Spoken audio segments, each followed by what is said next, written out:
j'espère que tu vas bien. Cet été, j'ai testé l'échange de maisons et je voulais t'en parler. Dans cette vidéo, on va aborder le sujet de l'échange de maisons. Je ne sais pas si tu connais ce concept. Le concept est simple, c'est tout simplement d'échanger ta maison avec des inconnus. Ça peut faire peur dit comme ça, mais tu vas voir qu'au final, c'est une très bonne opportunité si tu veux réduire ton budget vacances et pouvoir profiter de lieux auxquels tu n'aurais pas forcément pensé. Alors déjà, dans un premier temps, si cela peut te rassurer, moi je n'ai pas fait d'échange de maison avec mon logement principal, je l'ai fait avec le logement que je loue en Airbnb. Et de plus, je n'ai pas fait ce qu'on appelle un échange réciproque, c'est-à-dire que des personnes ne sont pas venues chez moi pendant que moi j'allais chez eux. Ce que j'ai fait, c'est que j'ai utilisé une plateforme d'échange. Donc la plateforme d'échange la plus connue en France, c'est Home Exchange. Je te mettrai le lien dans la barre d'infos. En fait, c'est une plateforme qui met en relation les personnes qui souhaitent proposer leur logement et les personnes qui souhaitent voyager tout simplement. Dans tous les cas, tu es obligé d'avoir un logement à proposer pour être sur cette plateforme parce que le principe, c'est vraiment d'échanger un logement. Donc si tu n'as rien à échanger, ça va être compliqué. Le principe repose sur des points. Donc en fait, tu vas proposer ton logement à l'échange avec un certain nombre de points à la nuitée. En fait, au lieu que ce soit des euros, ce sont des points. Et quand des personnes vont réserver, elles vont générer des points et c'est ces points que tu pourras dépenser. Il y a aussi le système d'échange réciproque, mais personnellement, je ne l'ai pas testé. L'échange réciproque, en fait, c'est toi tu vas chez les gens et les gens vont chez toi. Donc moi, je trouve que c'est assez restrictif et que voilà, peut-être que tu n'as pas forcément envie d'aller chez la personne qui, elle, a envie de venir chez toi. Donc c'est pour ça que je trouve que le système d'échange par points est vraiment très bien fait.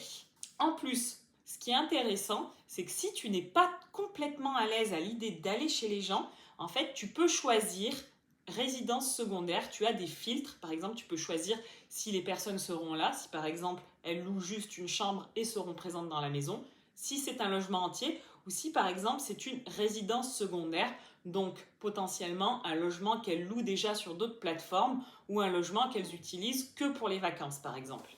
Donc moi, vu que pour les premiers échanges, je n'étais pas forcément à l'aise à l'idée d'aller vraiment chez les gens, c'est ce que j'ai fait. J'ai sélectionné le filtre résidence secondaire et je n'avais que comme ça des logements qui sont déjà loués sur d'autres plateformes ou que les personnes utilisent voilà, juste pour l'été, des choses comme ça.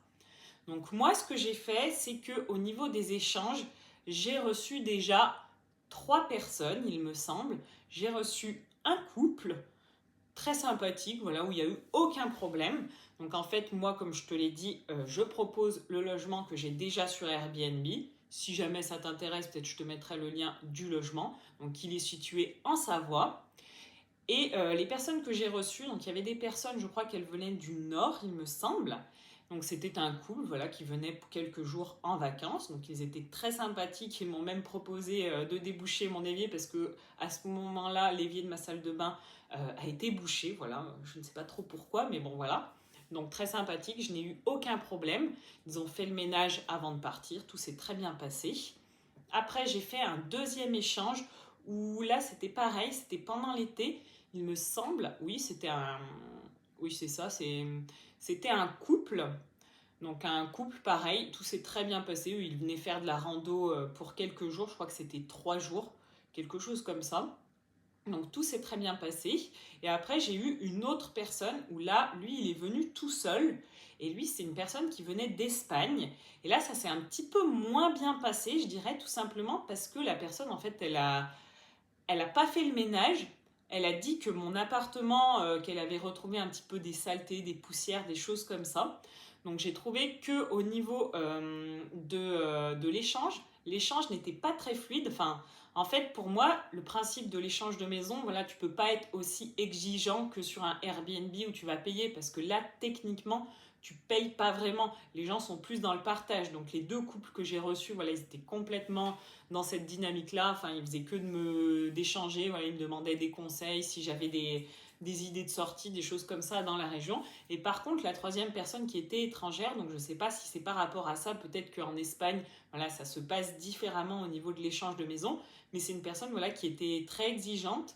Elle s'est plaint que, par exemple, il n'y avait pas assez de rouleaux de papier toilette dans l'appartement, alors qu'il y avait, je crois, 2 rouleaux de papier toilette. Enfin, voilà, des petites choses comme ça assez aberrantes que même en Airbnb, les gens, voilà, j'ai jamais eu ce type de plainte. Donc peut-être que je suis juste pas tombée sur la bonne personne. Mais en tout cas, voilà pour mon expérience, pour mes 3 échanges où j'ai reçu des personnes. Et du coup, grâce à ces échanges où j'ai reçu des personnes, j'ai cumulé des points. Donc ce qu'il faut savoir au niveau du cumul des points, c'est qu'on cumule des points quand on reçoit des personnes. On cumule des points aussi quand on s'inscrit, parce que par contre, je ne voulais pas préciser, mais l'inscription, elle est payante. Donc c'est 120 €, il me semble, à l'année. Bon, après, du coup, si on fait quelques échanges, voilà, c'est très vite rentabilisé quand on compare avec des nuits d'hôtel. Par exemple, 120 € en 2 nuits d'hôtel, c'est rentabilisé. Donc moi, je voyais surtout l'investissement dans ce cadre-là. Par exemple, si je loue, je ne sais pas, dans le sud, 3 nuits d'hôtel, et ben, mon investissement sur Home Exchange, il est tout de suite rentabilisé. Mais en échange de ces 120 €, voilà, on nous donne l'équivalent en points. Donc ça, c'est assez intéressant. On cumule des points aussi quand on remplit notre profil. Voilà, si on fait un joli profil qui soit attractif, on va dire. Et on cumule des points aussi quand on parraine des gens. Donc je vous mettrai mon petit lien de parrainage, ça peut vous intéresser parce que vous, si vous passez par ce lien à votre inscription, vous allez avoir des points offerts et moi aussi, donc tant qu'à faire, autant en profiter. Au niveau des échanges que j'ai pu faire, moi pour l'instant, j'ai fait 2 échanges. Comme je vous l'ai dit, donc par contre, au niveau des échanges que j'ai fait, moi vu que je n'étais pas forcément à l'aise avec le fait d'aller chez les personnes, tout simplement parce que je suis partie, j'ai fait ces échanges avec d'autres personnes, donc avec des copines ou avec mon copain. Et du coup, j'étais pas forcément à l'aise de les faire venir dans un logement où il y avait des gens qui habitaient. Voilà. Donc moi, ce que j'ai choisi, c'est uniquement les filtres résidence secondaire. Et j'ai choisi en fait des logements dans les Alpes. Et ce qu'il faut savoir, en fait, parce que je voulais partir un petit peu, je voulais juste faire des week-ends un petit peu sympas, voilà, dans des stations, mais sans être trop loin de chez moi. Donc c'était à peu près à 2 heures de temps de chez moi. J'ai fait un premier échange à Champagny-en-Vanoise. Donc c'était vraiment super sympa. Donc un petit appartement, voilà, dans un petit chalet, vraiment trop mignon, où il y avait 2 chambres, voilà. Peut-être des photos si j'en ai, voilà, si je retrouve, je mettrai des petites photos vidéo, voilà, pour vous situer un petit peu. Mais c'est vraiment un appartement que les personnes en fait elles louent l'hiver et elles louent aussi l'été. Et l'été en fait pour moins s'embêter, elles passent par Home Exchange. Donc à ce moment-là, par contre, elles m'ont demandé d'amener les draps parce qu'elles ne sont pas sur place. C'était des personnes qui habitaient sur Paris et elles n'avaient pas forcément le service de ménage qui passait l'été. Donc elles m'ont demandé d'amener mes draps et de faire le ménage en partant. Mais voilà, moi je trouve que c'est vraiment très intéressant. J'avais le logement complet pour moi toute seule à vraiment à un prix du coup dérisoire. Enfin, même au niveau des points, même les points par rapport auxquels que j'ai dépensé, je trouvais que c'était vraiment super avantageux par rapport à mon appartement que moi je louais. Mon appartement, il est en vallée. Là, c'était un appartement vraiment dans la station et en fait, il était au même prix, entre guillemets. Donc, c'est vraiment super avantageux, moi, j'ai trouvé. J'étais super bien placée et ça s'est vraiment très bien passé. Donc, la personne, elle m'a envoyé directement le code de la boîte à clés, les instructions pour trouver l'appartement. Après, elle m'a demandé si tout s'est bien passé. Enfin, vraiment nickel. Et ensuite, j'ai fait un deuxième échange. Enfin, je suis partie, moi, dans un deuxième petit appartement. Et là, c'était à Tignes. Et là, pareil, ça s'est super bien passé. En fait, la personne, eh ben, elle n'était pas sur place non plus.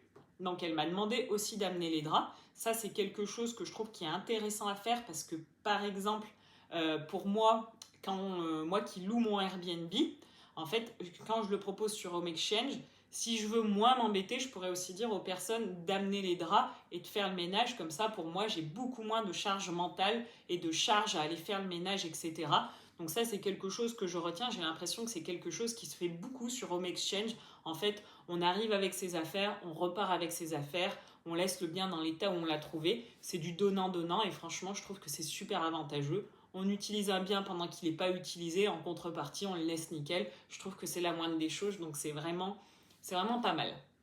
Donc pour cet appartement, en fait, il était à Tignes et en fait, la personne, elle ne le louait pas l'été parce qu'ils étaient en train de faire des travaux dans la résidence, donc elle n'était pas à l'aise de le louer parce qu'il pouvait y avoir un petit peu de bruit dans les couloirs, voilà, on pouvait tomber sur des ouvriers, des choses comme ça, mais c'était pas du tout dérangeant déjà parce que nous on y allait le vendredi, le samedi et le dimanche, et non je crois qu'on est reparti le lundi matin, mais voilà du coup il n'y avait pas de travaux pendant cette période, donc c'était vraiment super sympa. Et à Tignes, en fait, certains hébergements sont partenaires de la carte MyTignes. Et du coup, la personne, elle m'a proposé que si je voulais, elle pouvait nous donner des codes pour accéder à cette carte. Et en fait, c'est une carte qui coûte 25 euros, je crois, et on a accès à plein d'activités dans la station, dont le bike park. Et nous, à la base, on était venus pour faire du vélo, donc faire du bike park. Donc c'était super avantageux. On avait 2 jours de bike park, je crois, pour le prix d'un forfait. Plus en plus, on avait toutes les activités de type, qu'est-ce qu'on avait? On avait location de pédalo pour aller sur le lac, enfin des petites choses comme ça. Donc franchement, c'était super intéressant. La personne, voilà, c'était super agréable, elle était super gentille. Donc ça s'est vraiment super bien passé. Je fais que de dire super, j'en suis vraiment désolée. Je vais essayer de varier un petit peu mon vocabulaire. Donc voilà un petit peu pour le côté pratique. Maintenant, au niveau du côté réservation, alors comment ça se passe? Ce qu'il faut faire, en fait, pour réserver un logement sur Home Exchange, il faut faire des demandes. Ce qu'il faut savoir, c'est qu'il y a beaucoup de personnes sur Home Exchange qui ne sont pas forcément ultra actives sur le site. Donc en gros, quand vous vous inscrivez sur le site, ils vous disent que pour avoir une réponse positive, il faut faire environ une quinzaine de demandes. Donc ça, je trouve que ça peut être un petit peu le point le plus négatif, parce que par exemple, si vous voyez un logement que vous trouvez super sympa, vraiment à votre goût, vous voyez qu'il est disponible, peut-être que la personne n'acceptera pas de vous recevoir. Donc en fait, il faut vraiment faire la demande et ensuite la personne vous dit oui, c'est bon, il est disponible, non, j'ai pas le temps de m'en occuper, ou des fois la personne ne vous répond pas. Parce qu'il y a beaucoup de personnes qui s'inscrivent mais qui le mettent un petit peu de côté et qui ne s'occupent pas forcément de leur logement. Donc ça, c'est à savoir. Faites au moins une quinzaine de demandes. Quand vous faites la demande, il faut expliciter, en fait, il faut écrire un petit message pour expliciter qu'est-ce qu'on vient faire, combien on est, voilà, un message, écrivez un message un petit peu sympathique pour dire, voilà, moi, ce que j'écrivais, c'est que je viens pour le week-end pour faire de la randonnée avec des copines, on sera 3 personnes, est-ce que ça vous intéresse de nous louer votre logement, ou du moins de nous prêter votre logement pour le week-end? On n'a pas d'animaux, voilà, on vient juste faire de la randonnée, on est 3 filles, on est tranquille. Voilà un petit peu comment je présentais la chose. Il y a aussi certaines personnes en fait qui demandent un minimum de nuits, donc ça je peux comprendre parce que voilà, pour la facilité, etc., ça peut être plus simple de dire bah moi je loue que une semaine ou je loue que à partir de 4 jours, 5 jours. Moi, ce que j'ai fait, c'est que j'ai envoyé quand même des messages aux personnes qui disaient bah, j'ai un nombre minimum de 4 jours. Par exemple, si je voulais rester 3 jours, je leur envoyais un message quand même. Et généralement, enfin dans les 2 cas que j'ai loué, ou du moins qu'on m'a prêté l'appartement, c'était ça, les personnes disaient qu'elles louaient qu'à la semaine. Moi, je leur ai dit, bah, je viens le week-end, est-ce que c'est possible? Elles m'ont dit, oui, il n'y a aucun problème, voilà, il faudra juste amener vos draps et faire le ménage, mais sinon, il n'y a aucun problème. Donc ça, voilà, c'est plutôt intéressant. Quand on débute, on peut se dire, ah bah non, je ne demande pas, mais essayez quand même de demander. Pareil, il y a des personnes qui ne mettent pas à jour leur calendrier. Donc essayez de leur envoyer tout de même un message, même si vous voyez que leur calendrier est fermé ou que les dates ne sont pas disponibles. Peut-être juste parce que la personne a oublié de mettre à jour son calendrier. Au niveau des taux de réponse, j'ai pu voir aussi que le site vous mettez plus en avant si vous répondez aux demandes. Voilà, quand il y a des demandes d'information, essayez de répondre un maximum. Ça fera remonter un petit peu votre profil, ou du moins les personnes verront que vous répondez, vous aurez un taux de réponse assez important et ça incitera les personnes à vous contacter, par exemple, pour demander si votre logement est disponible. Donc ça, voilà, ça marche un petit peu, c'est un peu un espèce d'algorithme, je pense. Mais voilà, en fait, ce qu'il faut savoir, c'est qu'il faut jouer le jeu si vous voulez pouvoir essayer de louer votre logement, du moins de le prêter. Quand vous adhérez à la plateforme, il y a des assurances. Donc s'il se passe quelque chose, voilà, s'il y a une dégradation ou quoi que ce soit, vous pouvez appeler leur service client. Donc c'est vraiment très très bien fait. C'est un petit peu comme Airbnb où on a la protection, voilà, où on a une assurance. Donc je trouve que c'est vraiment assez similaire à Airbnb. Au niveau de l'utilisation, il y a une application et un site internet. On peut retrouver les biens sur la carte, donc vous pouvez regarder sur la carte en fonction de où vous voulez aller, quels biens sont disponibles. en mettant vos dates. Donc ça, je trouve que c'est vraiment très bien fait. C'est comme une appli de réservation classique. Donc franchement, si vous n'avez jamais testé, si vous avez un appartement voilà, que vous aimeriez bien prêter, louer, ça peut être une manière d'augmenter votre budget voyage à moindre frais.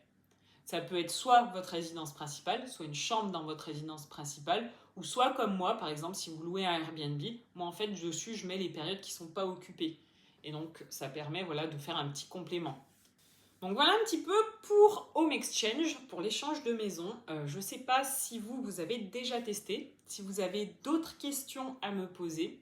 Moi, je pense que j'ai fait un petit peu le tour. Tout ce que je peux vous dire, c'est que je trouve que c'est une application qui est vraiment très très pratique et qui permet de faire des économies pour voyager. Alors bien sûr, faut aimer voyager. Voilà. Si vous n'aimez pas voyager, ça ne servira à rien de mettre votre bien dessus. Mais si vous aimez voyager, découvrir de nouveaux endroits, ça peut être une bonne opportunité et je trouve que c'est un petit peu un moyen de diversifier. En plus des réservations Airbnb, Booking, moi j'ai Home Exchange, ça me permet de diversifier sur mon bien et c'est plutôt très intéressant.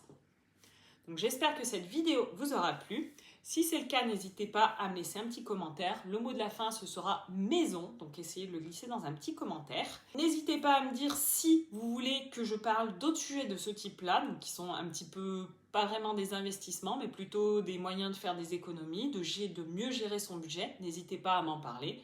Et moi, je vous dis à très très vite dans une prochaine vidéo. Ciao, ciao!